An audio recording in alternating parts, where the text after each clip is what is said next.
Hello बच्चों, नमस्कार। कैसे हैं आप सब लोग? उम्मीद है शानदार, जिंदाबाद, जबरदस्त होंगे। बच्चे जुड़ जाइए आप सभी लोग जल्दी से, और फिर सेशन शुरुआत करते हैं जी। जय Shri Ram, Radhe Radhe, good evening, good evening, Ram Ram. सबको बहुत बहुत बहुत बड़ा नमस्कार। चलिए, गुड इवनिंग बच्चों। शाम की नमस्ते। हिंदी की क्लास है यार, हिंदी में बोले करो। शाम की नमस्ते। चलिए, हाँ, आ जाइए बच्चे, आ जाइए, आ जाइए। गुड नाइट नहीं, गुड नाइट बेटा तब बोलते जब सोने जा रहे हो, उससे पहले नहीं। अगर रात को 1 बजे सोने जा रहे हो तो ही गुड नाइट बोलना है। अगर 10 बजे कोई काम करना है, किसी से मिल रहे हो, तो गुड नाइट नहीं, गुड इवनिंग ही बोलते हैं। ठीक, गुड नाइट का मतलब अलग होने जा रहे हो अब उससे, सुबह मिलेंगे, उस टाइम बोलो।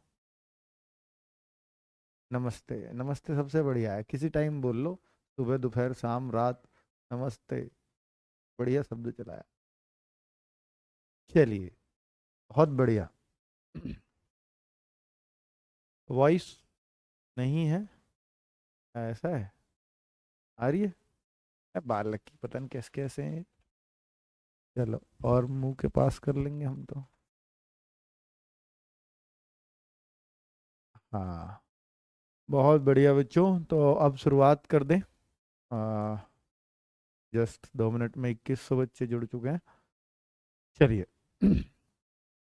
तो बच्चों, आज हमारा टॉपिक बहुत ही इंपॉर्टेंट टॉपिक समास है। बाहर निकल के फिर से ऐड होकर देख, कोई बच्चों को जुड़ने में समस्या नहीं आ रही है? हाँ बच्चों, गुड इवनिंग, गुड इवनिंग। आ जाइए प्लीज़ जल्दी से। और फिर हम पढ़ने वाले हैं आज बहुत ही ज़बरदस्त टॉपिक, जिसका नाम है समास। और जहाँ से एक क्वेश्चन निश्चित है, चाहे आप यूपी कांस्टेबल लीजिए, चाहे आप लेखपाल का लीजिए, 25 क्वेश्चन आएंगे तो एक क्वेश्चन आपका निश्चित तौर पर है ना? और जैसे यूपी में 37 क्वेश्चन आते हैं तो 2 भी हो सकते हैं। बहुत बढ़िया, शाबाश। 3000 पार हो गए हैं। अब मैं शुरू कर सकता हूँ।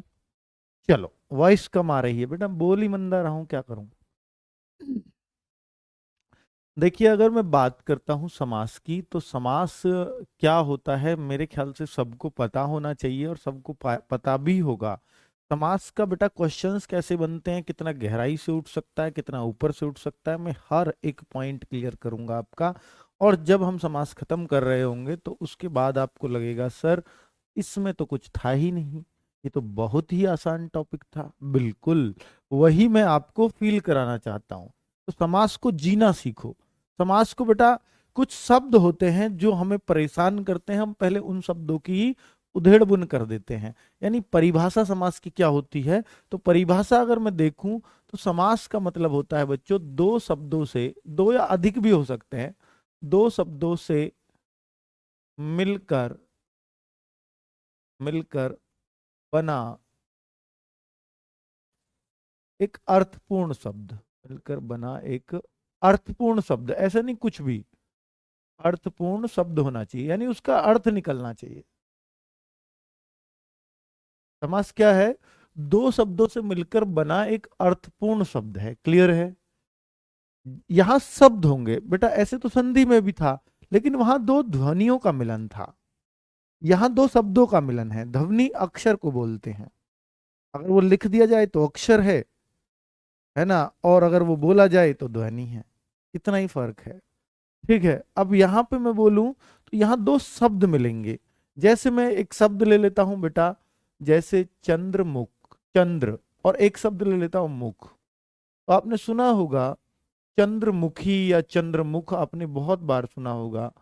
तो इसका मतलब है कि ये दो शब्दों से एक नया अर्थ बना है, यानी चंद्र के समान मुख है किसी का, है ना? चंद्र जैसा मुख है उसका, तो यानी मुख की ये कहीं ना कहीं विशेषता बताता है।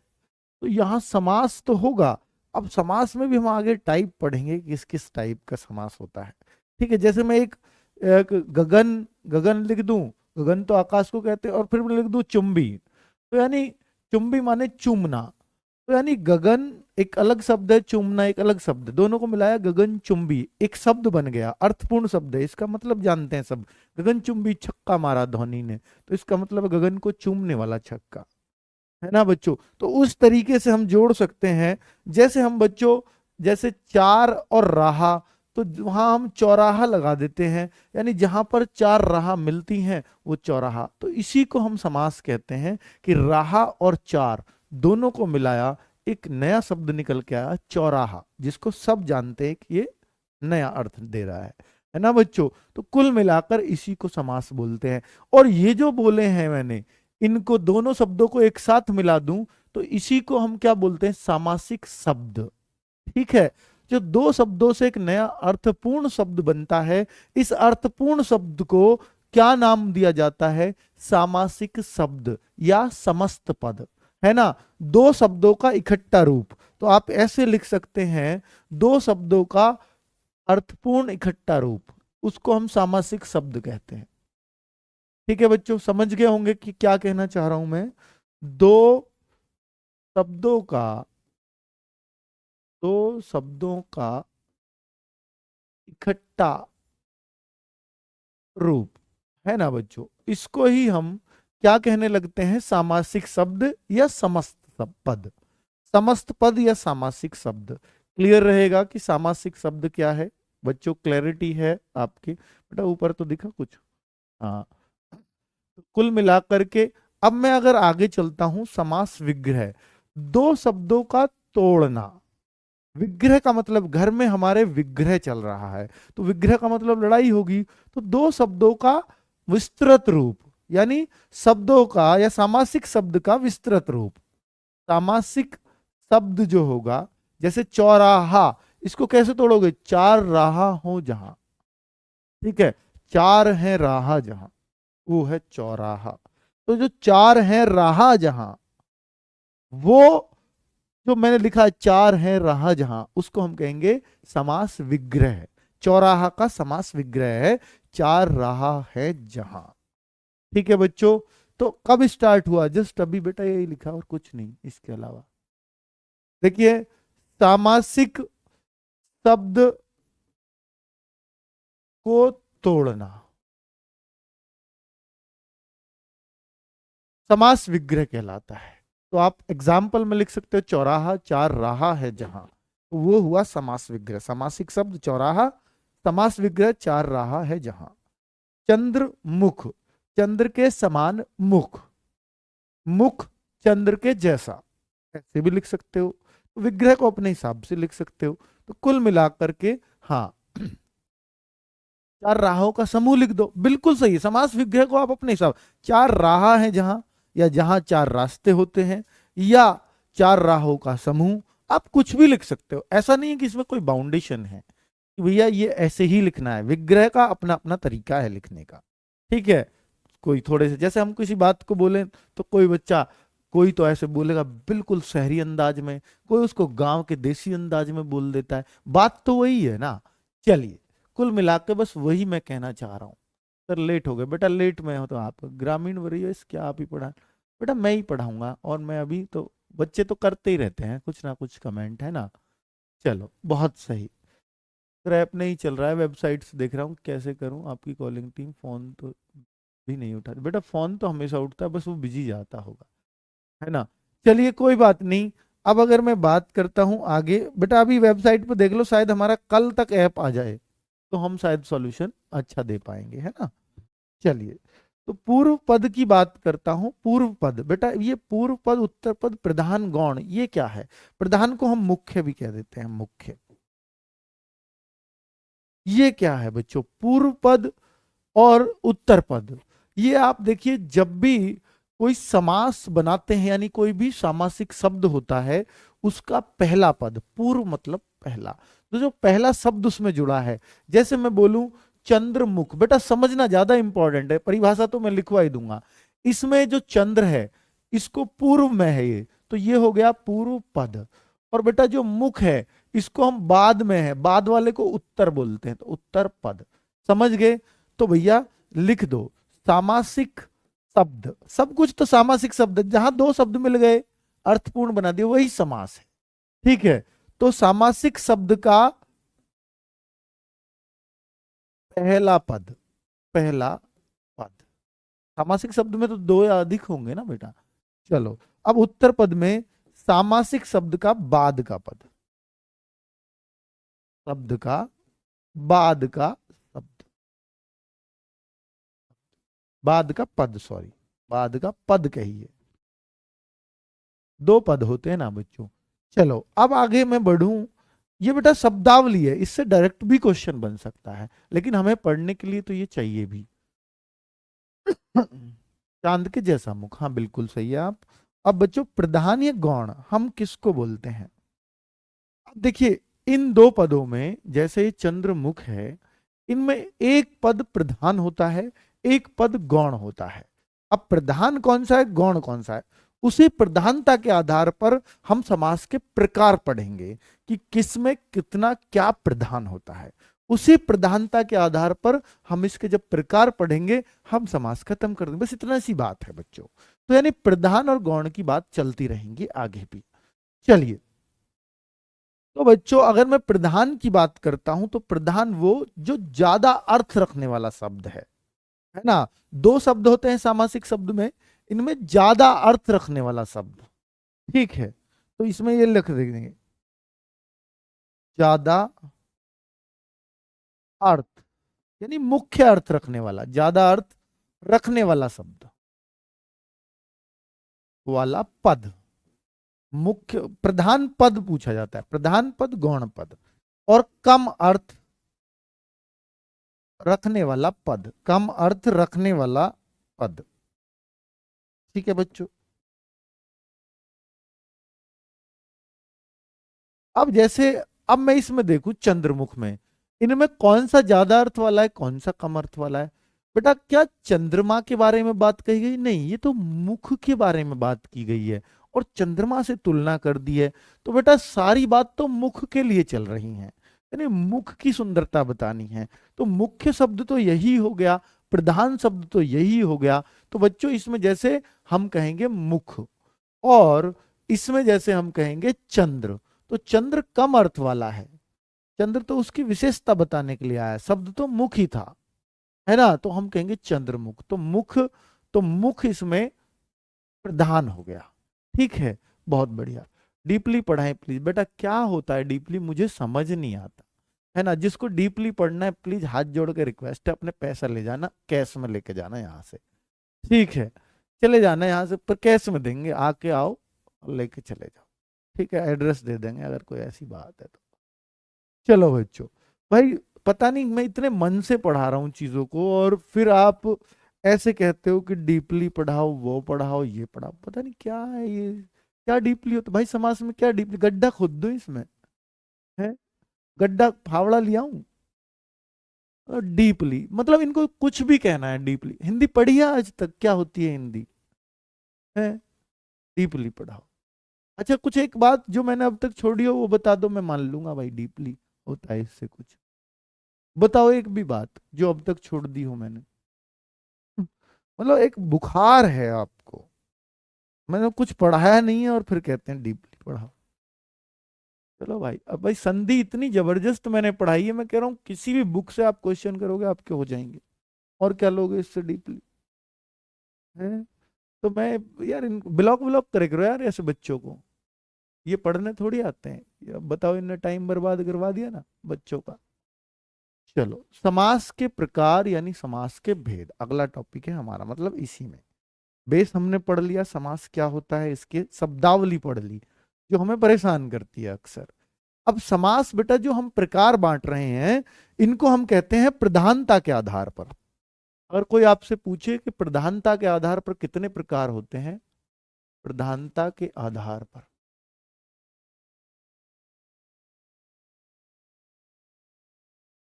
प्रधानता के आधार पर बच्चों ये बताया गया है कि समास सिर्फ चार ही प्रकार के होते हैं। हमने तो छह पढ़े, तो बेटा यही तो डीप है, वही तो डीप है। आपने प्रधानता के आधार पर नहीं पढ़े फिर। अब यही भाव, यही तो पढ़े हैं सर, बट अभी तो बताऊंगा कि प्रधानता के आधार पर चार ही क्यों है। अब यही भाव, नंबर दो पर मैं आता हूं तत्पुरुष समास, तत्पुरुष।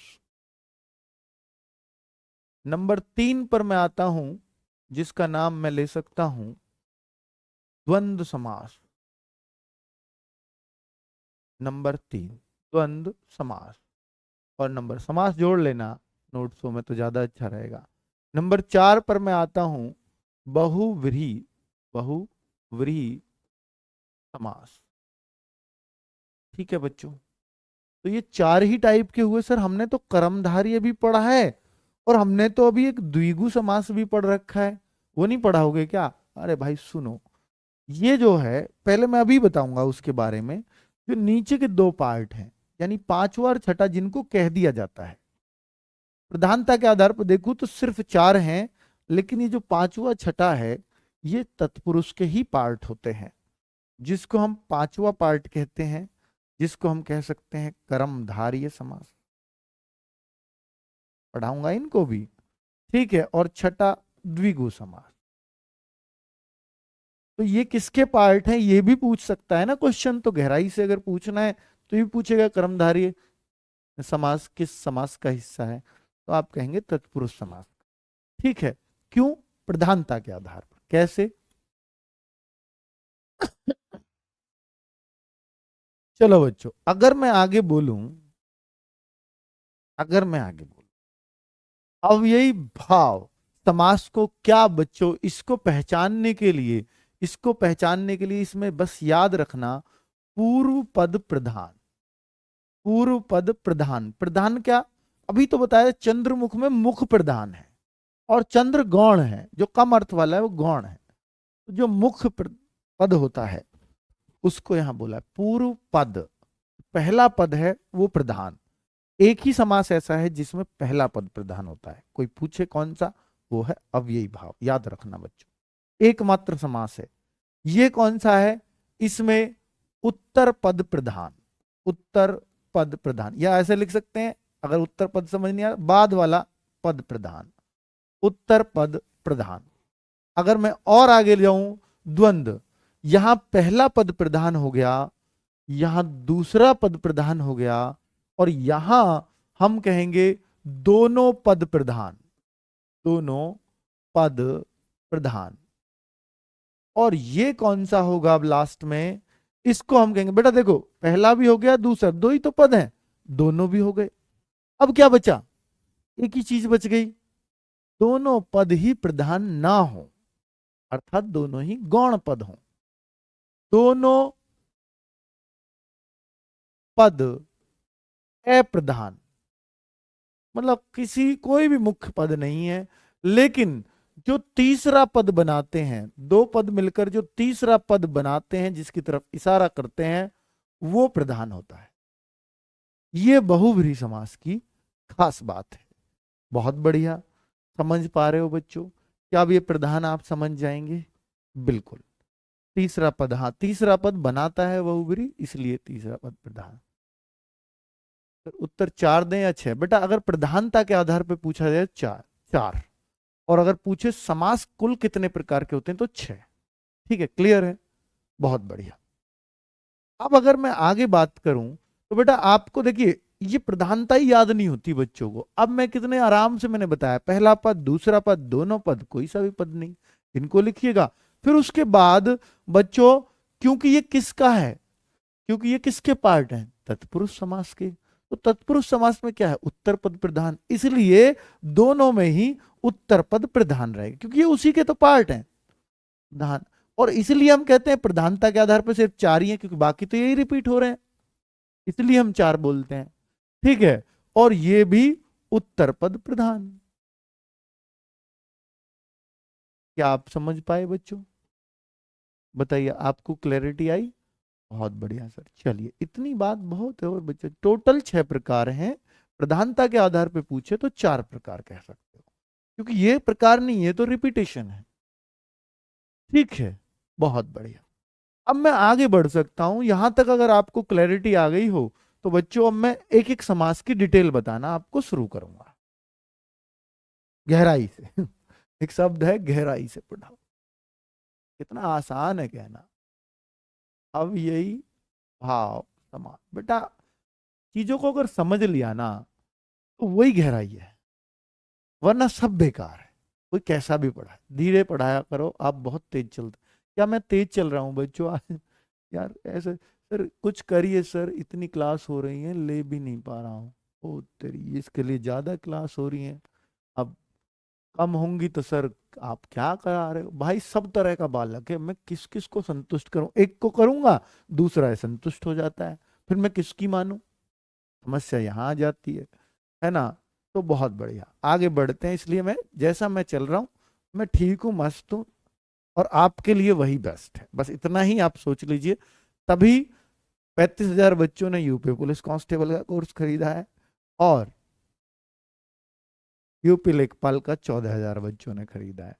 ठीक है, वो इसलिए खरीदा है क्योंकि बच्चों जैसा हम चलते हैं वही तरीका बेस्ट होता है।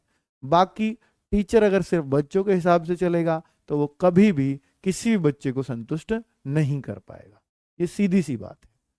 चलिए, अगर मैं अव्ययी भाव समास की बात करता हूं बच्चों, तो इसमें कुछ खास बातें देखो बेटा, इनकी कोई परिभाषा तो खास होती नहीं, इनकी पहचान होती है। कोई कहे अव्ययी भाव की परिभाषा बताओ, कुछ परिभाषा नहीं है ना। तो कुछ परिभाषा नहीं है, सीधा आप कहिएगा बेटा इनकी पहचान है उपसर्ग वाले, उपसर्ग वाले पद इसमें आते हैं। ठीक है, दूसरा प्रथम पद प्रधान, ये इनकी पहचान, इनसे ही क्वेश्चन बनते हैं। प्रथम पद प्रधान, जिन सामासिक शब्दों में प्रथम पद प्रधान होता है उन्हें अव्ययी भाव समास कहते हैं, ऐसी परिभाषा बन जाती है। बहुत बढ़िया। फिर तेज हो, टाइम टेबल चेंज करो, ना ना ना, हाँ ठीक है। अब बच्चों, और दूसरा मैं इसमें क्या ले सकता हूं, तो बच्चों ऐसा भी ले सकते हैं, पहला पद या पूर्व पद छोटा होगा, पूर्व पद छोटा होता है अधिकतर, पूर्व पद जो होता है वो उपसर्ग होता है या छोटा होता है। ठीक है, तो पूर्व पद छोटा किंतु ज्यादा अर्थ वाला, पूर्व पद देखिए, पूर्व पद प्रधान है लेकिन छोटा होगा, लेकिन ज्यादा अर्थ रखेगा।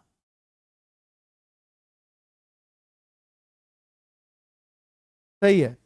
अब बच्चों मैं और क्या बोलूं, सेम दो शब्द एक साथ रिपीट हो रहे हों, यानी समान अर्थ वाले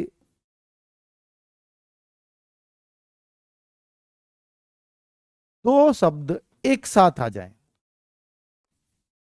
एक साथ आपको दिखाई दे जाएं, तो समझ जाना अव्ययी भाव समास होगा। जैसे रातों रात, दिनों दिन, है ना, रातों रात दिनों दिन, इस तरीके से जो शब्द होते हैं, और भी कुछ हो सकते हैं। ठीक है, तो उन सबको हम बोल देंगे वो अव्ययी भाव का ही उदाहरण होगा। चलिए, अब बच्चों इनमें हम एग्जाम्पल जब तक नहीं देंगे तब तक हमें समझ नहीं आता है, उदाहरण ही बहुत जरूरी है, उदाहरण ही बहुत जरूरी होते हैं। प्रति, कहीं देखिए प्रतिदिन, तो आपने देखा दिन के आगे एक उपसर्ग लग रहा है प्रति, उपसर्ग वाले शब्द सारे ही ये होंगे। आ जन्म, आ जन्म, तो आपने देखा जन्म के आगे एक उपसर्ग लग रहा है आ, तो इसने जन्म पर राज कर लिया। क्योंकि कम देखिए छोटा होगा, पहला पद छोटा होगा लेकिन ज्यादा अर्थ वाला होगा, ये राज करने वाला यही शब्द होगा। जन्म तो था ही, सबको पता है, आ जन्म का मतलब हो गया पूरा जन्म भर। ठीक है, और आगे बेटा आमरण, आमरण, इस तरीके से देखना बाहर कौन है, आमरण। और अगर मैं कुछ और देखता हूं बेटा, ये अनुरूप, अनुरूप, प्रतिकूल, तो आपको भी पता है सब में उपसर्ग लग रहा है, हम एकदम पहचान लेंगे इसके बेटा। हाथों हाथ, हाथों हाथ, क्या एक जैसे शब्द बेटा, ये देखो समान अर्थ वाले दो शब्द एक साथ आ जाए, हाथों हाथ, दिनों दिन, दिनों दिन, चौगुनी तरक्की कर रहा है, दिनों दिन तरक्की कर रहा है, रातों रात उठा कर ले गए, है ना बच्चों। तो रातों रात, और भी आप कर सकते हैं भर पेट, इसमें लग सकते हैं भर पेट को, है ना, पेट में भर के खाना खाया। तो कुल मिलाकर मेरे ख्याल से इतना सफिशियंट है आपको एग्जाम्पल देने के लिए, अव्ययी भाव को समझने के लिए। चलिए सर, आप पढ़ाएं, कमेंट पे ध्यान में दें, थैंक यू। चलो आगे बढ़ सकते हैं बच्चों। तो मेरे ख्याल से आप अव्ययी भाव को पहचान पाओगे। ये बड़ा बड़ा अच्छा आपको ये मैंने एक वो दिया है कि जो समान अर्थ वाले दो शब्द एक साथ मिल जाएंगे, वहां सीधा सीधा इसी को लगा देना। हाँ, और भी लिखना है तो यथा वाले जितने भी शब्द हैं, यथा संभव, यथाशक्ति, लिखना चाहो तो एग्जाम्पल, यथा संभव, जितना संभव हो सकता है। यथा संभव का मतलब यथाशक्ति, पूरी ताकत लगा दी। यथा मतलब पूरी। तो इस तरह से सालों साल बिल्कुल इसी के अंदर आएगा। बहुत सही, ठीक है। साथ साथ अगर कोई वर्ड आ गया साथ साथ, तो हम इसमें नहीं कहेंगे, क्योंकि उसमें बीच में आप वो देखते हो योजक चिन्ह, जहां योजक चिन्ह आ जाएगा वो नहीं। इनमें कहीं योजक चिन्ह नहीं आता है, बीच में डैश नहीं आता। ठीक है बच्चों, चलिए। हाँ, आमरण इसमें ही आ जाएगा, आमरण आ गया है। ठीक है। उपसर्ग क्या है बेटा, ये आगे पढ़ाएंगे। उपसर्ग होता है जो पहले शब्द के जुड़ते हों, जैसे जन्म शब्द के पहले एक छोटा सा शब्दांश आता है, उसको उपसर्ग कहते हैं। आगे पढ़ेंगे ये, है ना, वो शब्द का अर्थ बदल देता है। ठीक है, बहुत सही। आगे बढ़े बच्चों, क्योंकि बहुत कुछ पढ़ना है हमें, टोटल 6 पढ़ने हैं, तो इसलिए हमें थोड़ा सा तो तेज रहना होगा। थोड़ा तेज भी नहीं, आज भी नहीं हो पाएंगे, कल कर देंगे, पर अच्छे से कल क्वेश्चन भी कर लेंगे और सब कुछ। हाँ ठीक है। अगर मैं और आगे चलता हूं तो बेटा मैं एक और समास लेता हूं। मैं हल्का सा समास ले लेता हूं पहले, द्विगु। क्या? द्विगु। मैं मानता हूं सबसे अच्छा बच्चा इसी को पहचानता है, द्विगु समास को। इसकी क्या पहचान बताई थी? कौन सा पद प्रधान है, जल्दी बताओ। कौन सा पद प्रधान है बेटा? इसमें उत्तर पद प्रधान होता है, क्योंकि ये तत्पुरुष का हिस्सा है। जो पांचवा, मैंने छठा लिखा था ये, ठीक है कोई बात नहीं, आपके उस क्रम में पढ़ा बेटा, क्रम ही है ये, कोई सा भी आगे पीछे मिल जाता है किताबों में। ठीक है, उसकी कोई टेंशन नहीं लेनी है आपको। हाँ, अगर मैं बोलूं बेटा उत्तर पद प्रधान, सारे पढ़ाऊंगा तो फिर आगे पीछे हो जाए, क्या दिक्कत है? आपको क्लैरिटी रहनी चाहिए दिमाग में, वो ज्यादा जरूरी है। उत्तर पद प्रधान और पूर्व पद की खास बात होती है इसमें कि पूर्व पद संख्यावाचक होता है।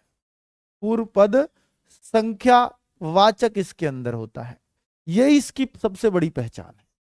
बहुत बढ़िया, पूर्व पद संख्यावाचक, उत्तर पद इसमें प्रधान होता है। संख्यावाचक क्या है सर? अभी बताऊंगा बेटा, अभी तो कुछ बताया ही नहीं मैंने, अब बताऊं। उदाहरण से सब कुछ समझ में आता है।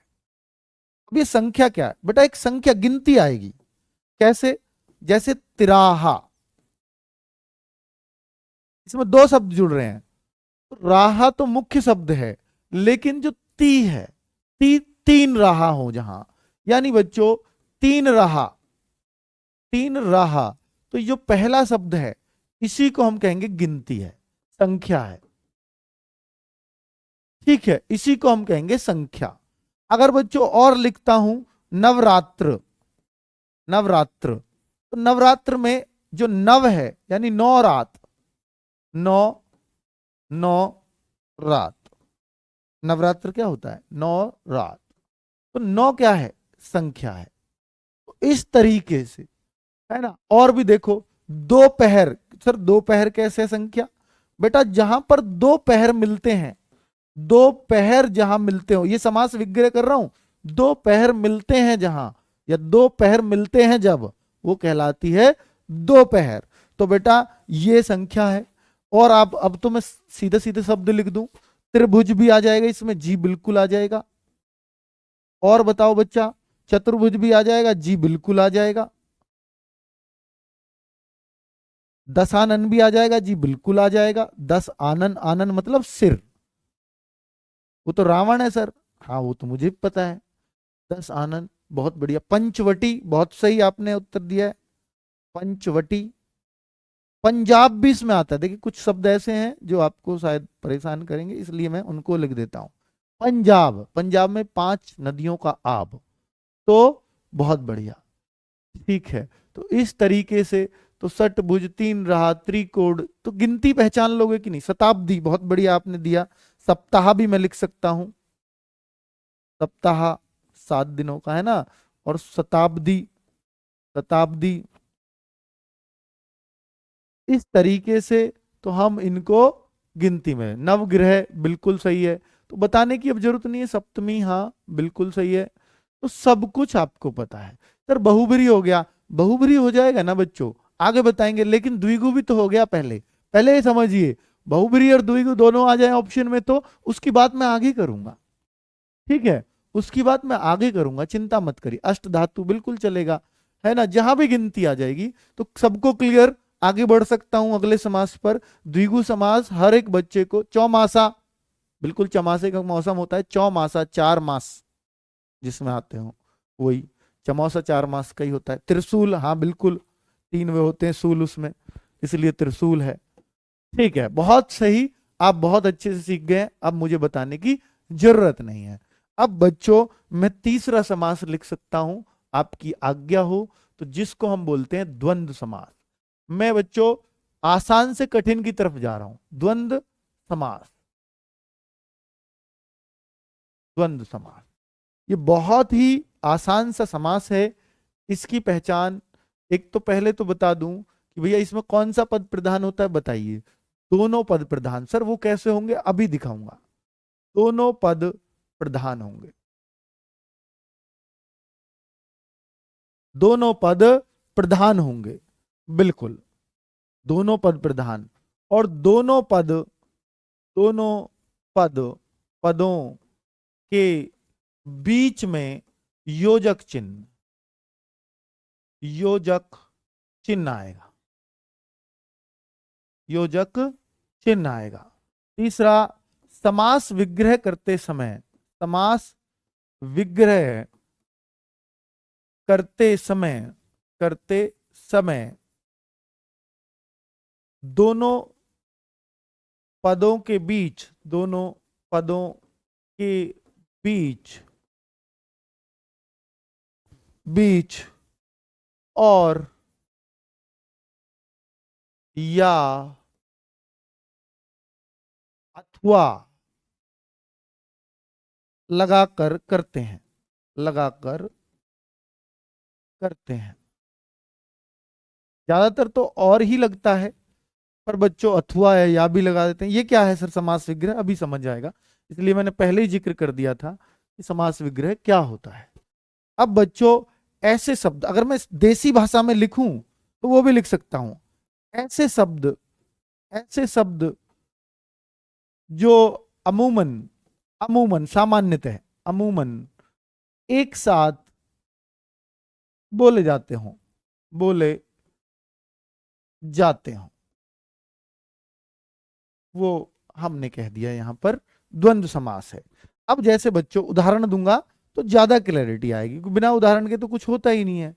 बच्चों उदाहरण जैसे मैं लिख दूं, आप बहुत बार देखते होंगे माता पिता, माता पिता, तो क्या कोई सा भी कम है, ये बताओ। दोनों पद प्रधान लग रहे हैं ना, उतना ही प्रधान किसी के घर में माँ की चलती है, किसी के पिता की चलती है, दोनों अपने आप को प्रधान समझे बैठे हैं, है ना बच्चों। तो उस तरीके से तो विपरीत अर्थ वाले भी हो सकते हैं ये, है ना, विपरीत अर्थ वाले ही होते हैं ज्यादा, दोनों टक्कर रहती है दोनों में। भाई बहन, कोई अपने आप को कम समझता है दोनों में से, नहीं। और बहुत सारे शब्द हैं बेटा, आप देखिए, सुख दुख, सुख दुख, बिल्कुल, रोटी सब्जी, रोटी सब्जी आप बहुत बार बोलते हैं, है ना। और देखिए दोनों का अर्थ होना चाहिए, ऐसे नहीं जैसे हम बोल देते हैं चाय वाय, तो ये नहीं आएगा इसमें, है ना, चाय वाय नहीं आएगा। हाँ, खाना पीना, हाँ ये बिल्कुल चलेगा, खाना पीना, खाना पीना। अगर कोई कहे सर इनका समास विग्रह करो, तो मैंने वो लाइन लिख दी है कि इनका समास विग्रह अगर हम करते हैं तो भाई इनका समास विग्रह ऐसे होता है, ये लिख दीजिए समास विग्रह, अगर इनका करना हो। क्योंकि कई बार आ जाता है एग्जाम में कि इनका समास विग्रह करो, तो माता और पिता, और लगाएंगे या अथवा लगाएंगे, कहां और लगाएंगे कहां अथवा लगाएंगे वो अभी बता रहा हूं। माता और पिता ज्यादातर आपको यही मिलेगा, और ही लगेगा। भाई और बहन, और की जगह तथा भी लगा सकते हो, क्योंकि तथा और का मतलब एक सा ही होता है।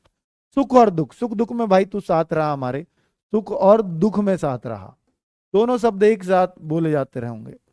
रोटी सब्जी, भाई रोटी भी लिया और सब्जी भी लिया, रोटी और सब्जी दोनों मिला के एक साथ काम होता है। ठीक है बच्चों। खाना पीना, खाना भी पीना भी, खाना और पीना दोनों हो गए।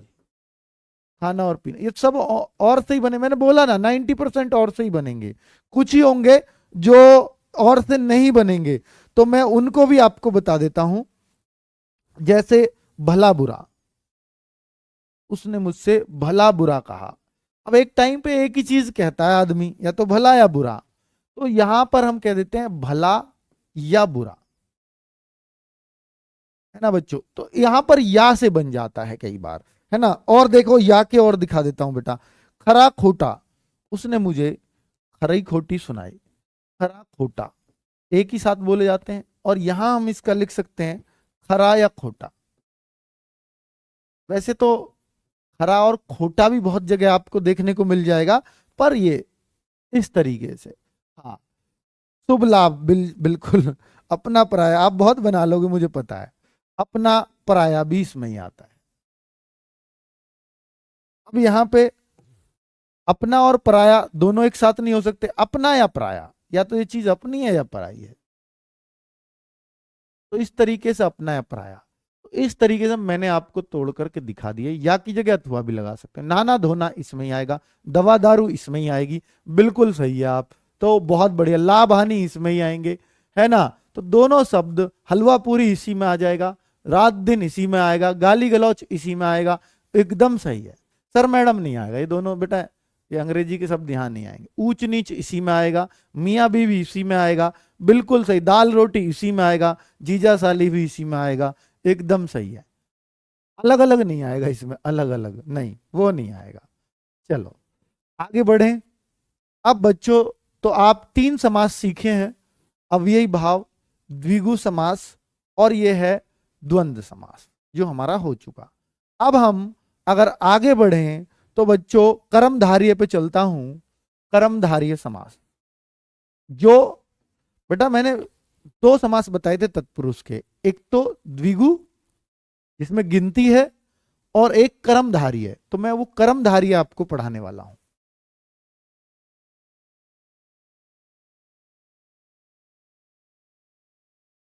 कर्मधारय समास,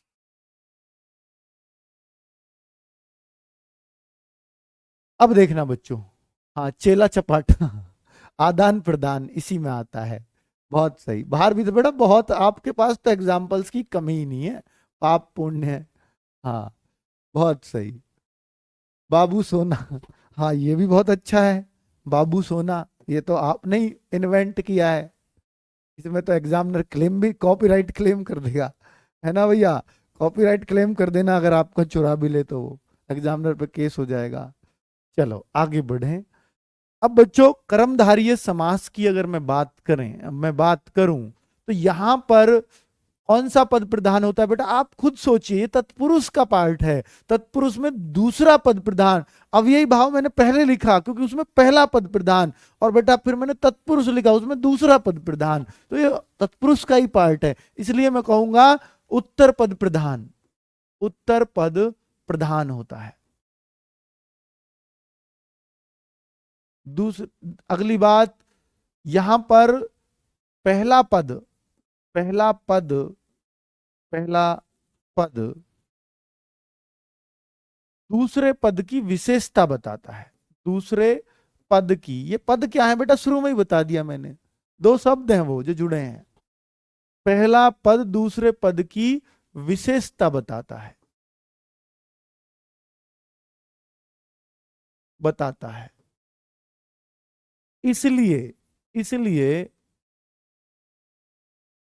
पहले पद को, यानी पूर्व पद को, पूर्व पद को, क्योंकि जो विशेषता बताता है उसको विशेषण कहते हैं। पूर्व पद को विशेषण, और जिसकी विशेषता बताई जाती है उसको विशेष्य कहते हैं। पूर्व पद को विशेषण, तथा उत्तर पद को, उत्तर पद को विशेष्य कहते हैं। एक ही समास है जिसमें विशेषण और विशेष्य यूज होते हैं, विशेष्य कहते हैं।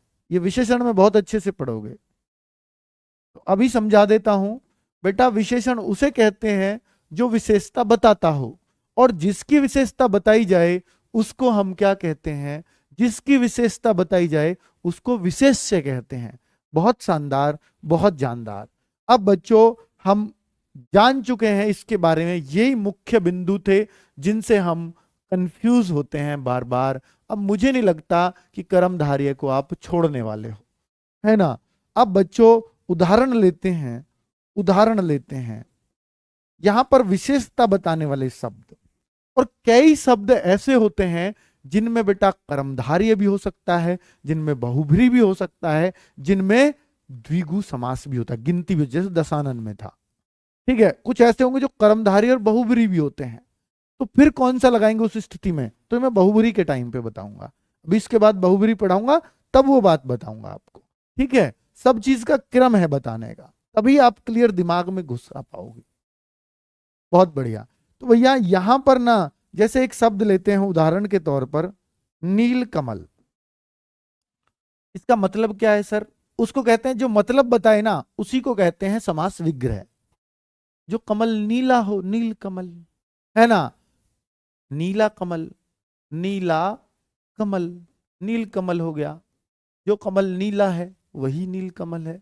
अगर मैं देखूं बच्चों, यहां पर कमल की विशेषता बताइए भैया, कमल कैसे कलर का। तो कमल की विशेषता, मुख्य शब्द क्या है? उत्तर पद क्या है? मुख्य शब्द है, प्रधान है। लेकिन इसकी एक विशेषता बता रहा है, जिसकी जो विशेषता बता रहा है वो बता रहा है नील। तो इसी को हम कहेंगे विशेषण।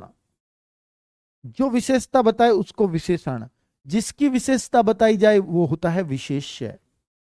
विशेष्य, ठीक है बच्चों। विशेषण और विशेष्य रखने वाला समास कौन सा होता है?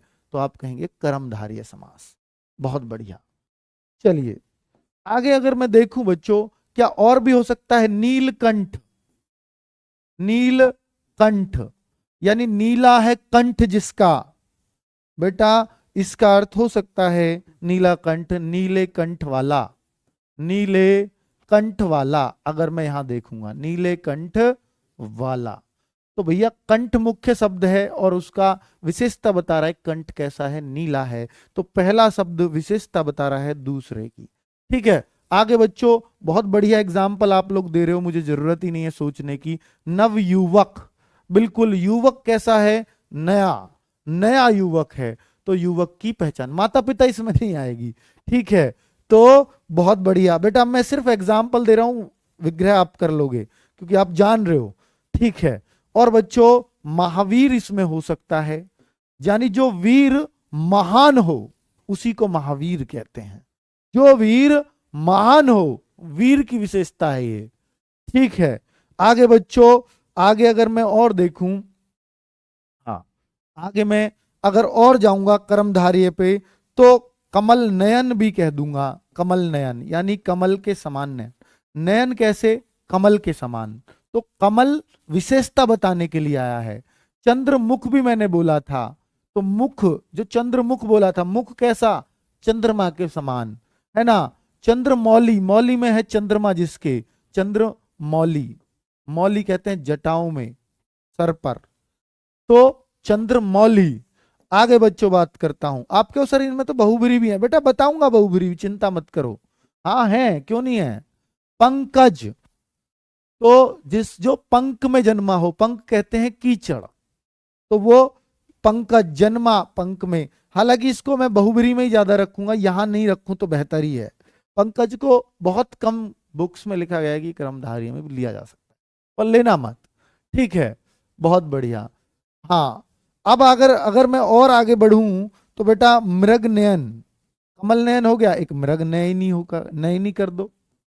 नयनी कैसी? नैनो वाली कैसी? मृग के समान नैनो वाली। और बेटा महादेव भी इसमें आ जाएगा, महादेव भी इसमें आ जाएगा। अधमरा भी इसमें आ जाएगा, अधमरा यानी जो मरा हुआ हो आधा। अब कहो अध तो सर उपसर्ग भी है, तो अव्ययी भाव भी हो सकता है जी, हो सकता है। मैंने बोला एक में दो हो सकते हैं। कनक लता, हाँ जिनकी लता कनक के समान हो, बिल्कुल कनक लता, बहुत सही। और भी बेटा देखते हैं, और देखिए, और मैं ले सकता हूं परमानंद, परमानंद, आनंद कैसा? परम, आनंद की विशेषता, आनंद कैसा है? परम है, उच्च कोटि का आनंद है। ठीक है, सज्जन पुरुष इसमें ही आ सकते हैं, सज्जन पुरुष लगाने की जरूरत नहीं, सज्जन में ही खुद अच्छा पुरुष होता है। ठीक है, सज्जन के साथ कभी पुरुष नहीं लगता। बहुत बढ़िया। अध पका भी आ जाएगा, क्योंकि पका हुआ कैसा, आधा, तो पका की विशेषता बताई, कितना पका। ठीक है, लाल मणि बिल्कुल सही है। नालायक, नालायक को अब यही भाव में रखते हैं, वैसे नालायक का मैं कल बताऊंगा, ज्यादा अच्छा लगेगा आपको। एक निया समास होता है, तत्पुरुष का ही पार्ट है, कल बताऊंगा, जिनमें ना शब्द आ जाए, ना यानी नेगेटिव सेंस में, वो निया समास में आ जाएगा। ठीक है, बहुत बढ़िया। देवराज, देवराज इसमें ही आ जाएगा, देवराज, राजा, देव, देव के समान। ठीक है, राजा कैसा, देव जैसा। बहुत बढ़िया, बहुत बढ़िया। चलिए क्लियर बच्चों, पीतांबर भी इसमें आ जाएगा, बिल्कुल सही है। पीले हो, पीतांबर, तो पीतांबर को ज्यादातर आप बहुब्री में पाओगे वैसे, पर जिसका अंबर पीला हो, तो अंबर की विशेषता बता दी कि पीत, पीला, तो पीला अंबर। अब पीला अंबर मतलब पीला कपड़ा, अंबर तो कपड़ा को कहते हैं, तो कपड़ा की विशेषता बताई इसने, पीत ने, इसलिए यहां प्राण प्रिय, बहुत सही, प्राण प्रिय, प्रिय कितना, प्राण के जैसा, बिल्कुल सही इसमें आ जाएगा। महापुरुष एकदम सही है ना, सही है। राजधर्म नहीं आएगा बेटा, राजा का धर्म होता है वो, काकी के जहां वो लगेंगी वो तत्पुरुष में जाएंगे, कल बताएंगे उसको। अभी मैं और क्या बताने वाला हूं बच्चों, कर्मधारी अभी आप क्लियर कर चुके हैं मेरे ख्याल से। जितने एग्जाम्पल खुद सोचेंगे उतना ज्यादा फायदा होता है, इसलिए मैं टाइम आपको भी दे रहा हूं साथ साथ सोचने का। अब आता है बेटा बहुव्रीहि, बहुव्रीहि समास। मैं कल तत्पुरुष को मैं कल के लिए छोड़ूंगा, तत्पुरुष समास के साथ में क्या बताऊंगा, क्वेश्चंस लेके आऊंगा समास से संबंधित। तत्पुरुष और समास जो आज पढ़ा रहा हूं, इनसे क्वेश्चन, कल तत्पुरुष भी करेंगे, तत्पुरुष का एक अलग से पार्ट होता है निया समास, उसको भी समझेंगे थोड़ा सा, वो कुछ है ही नहीं। और बच्चों बहुब्रीहि समास पढ़ लीजिए, इसके बाद जो अगला समास है वो तत्पुरुष है, वो हम कल पढ़ेंगे थोड़ा डिटेल में, है ना। चलिए तो अभी मैं इसको खत्म कर देता हूं पहले। बहुव्रीहि समास बेटा साफ साफ पता है, दोनों पद अप्रधान, दोनों पद गौण कह दीजिए या अप्रधान कह दीजिए, एक ही बात है। दो पद मिलकर मिलकर किसी तीसरे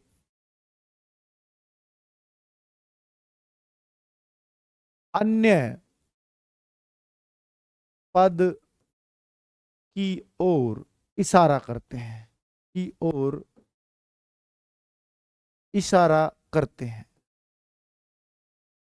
व्यक्ति कह दीजिए, पद ना कह के व्यक्ति, या तीसरे व्यक्ति किसी अन्य की, पद की ना कह के अन्य की ओर इशारा करते हैं, यही ज्यादा बेहतर रहेगा, किसी अन्य की ओर इशारा करते हैं।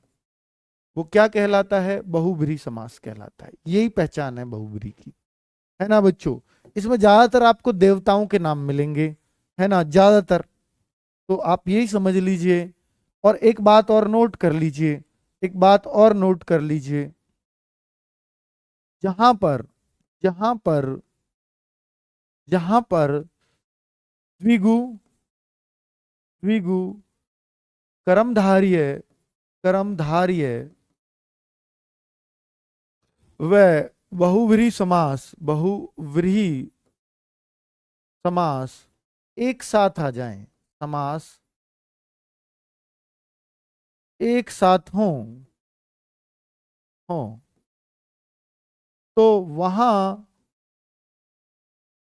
उत्तर कौन सा लगाएंगे, अगर तीनों ही ऑप्शन में है तो वहां उत्तर बहुव्रीहि समास ही लगाएं। वरना इनके लिए तो एग्जाम्पल उसके पास और भी बहुत सारे थे, बहुव्रीहि से ही क्यों जोड़ा है, ताकि वो चाह रहा है कि तीसरे की तरफ भी इशारा हो, फिर वरीयता इसी को दी जाती है। क्यों दी जाती है, मैं कारण बता रहा हूं कि भैया कर्मधारय द्विगु के लिए उसके पास बहुत सारे एग्जाम्पल और भी थे, लेकिन अगर उसको बहुव्रीहि नहीं लगवाना था तो इनको बचा सकता था, लेकिन वो बचाना नहीं चाह रहा, इट मींस वो बहुव्रीहि की तरफ ही जाना चाह रहा है, तो वहां पर उत्तर अपना उत्तर बहुव्रीहि समास ही लगाएं।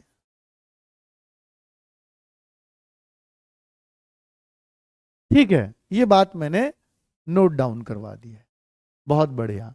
अब आप लाभ हानि में लाभ या हानि, ठीक है, बिल्कुल बहुत सही बात है। हाँ, कुपुत्र कर्मधारय में आ जाएगा, अव्ययी भाव में भी जा सकता है एक प्रकार से। चलिए, बहुत सही।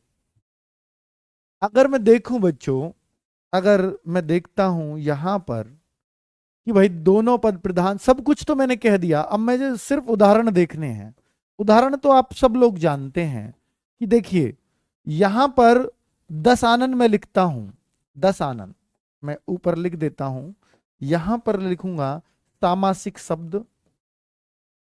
शब्द या समस्त पद जो भी लिखना चाहो, और इधर मैं लिखूंगा समास विग्रह। समास विग्रह, समास विग्रह के बाद जनरली बात खत्म हो जाती है, लेकिन यहां तीसरा पद भी आएगा। समास विग्रह के बाद तीसरा पद भी आता है, और किसी समास में नहीं आएगा तीसरा पद। देखिए कैसे, जैसे अगर मैं यहां पर लिखूं जैसे चंद्रशेखर, चंद्रशेखर, तो इसमें मैं लिख देता हूं चंद्र है शिखर पर जिसके, जिसके, तो चंद्र है शिखर पर जिसके, तो यहां हम कह देते हैं अर्थात में।